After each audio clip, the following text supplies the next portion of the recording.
আসসালামু আলাইকুম এভরিওয়ান। এখানে আমি ছোটো মাছ নিয়ে নিয়েছি টমেটো দিয়ে রান্না করার জন্য। আজকে আমি ছোটো মাছ দিয়ে টমেটো দিয়ে রান্না করবো।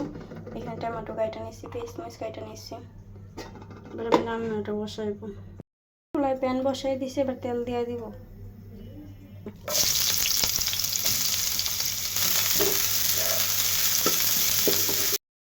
পেঁয়াজগুলোকে অল্প একটু বাইজা নিচ্ছি, এবার লবণ দিয়ে দিব। এখানে মাছগুলো এখানে দিয়ে দিব।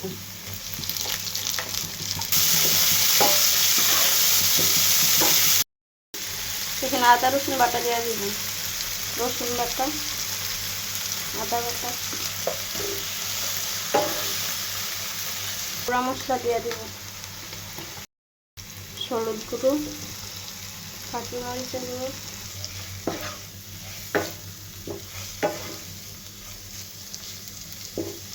মাছগুলো মশলার সাথে আরও 2-3 মিনিট ভাজা নিব। এখানে জিরা বাটা দিয়ে দিব, মিক্স করে দিব মাছের সাথে।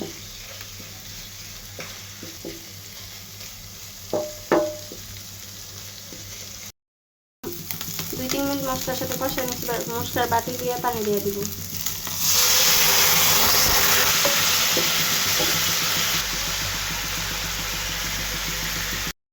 মিডিয়াম হিটে আর 10 মিনিট রান্না করে নেব। ঢাকনাতে রেখে 10 মিনিট কষাই নিচ্ছি। ঢাকনাটা খুলে টমেটো দিয়ে দেবো। এখানে কাঁচামরিচ দিয়ে দিব।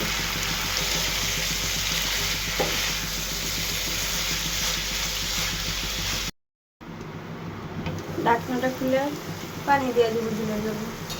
5 মিনিট ভালো করে মাছের সাথে কষাই নিচ্ছি টমেটোগুলো।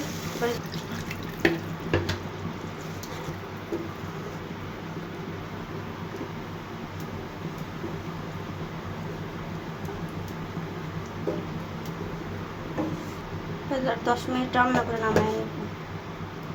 ঢাকনাটা খুলে তরকারিটা লাড়া দিয়ে দিব, সজের পাতা দিয়ে দিব।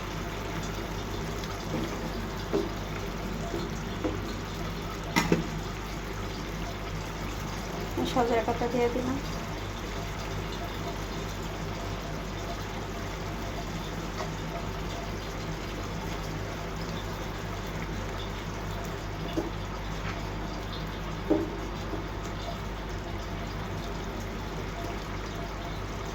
আর 5 মিনিট রান্না করে নামাই নেব। আমার ছোটো মাছ দিয়ে টমেটো তরকারি রান্না হয়ে গেছে। টমেটোতে ছোটো মাছ দিয়ে তরকারি রান্না হয়ে গেছে।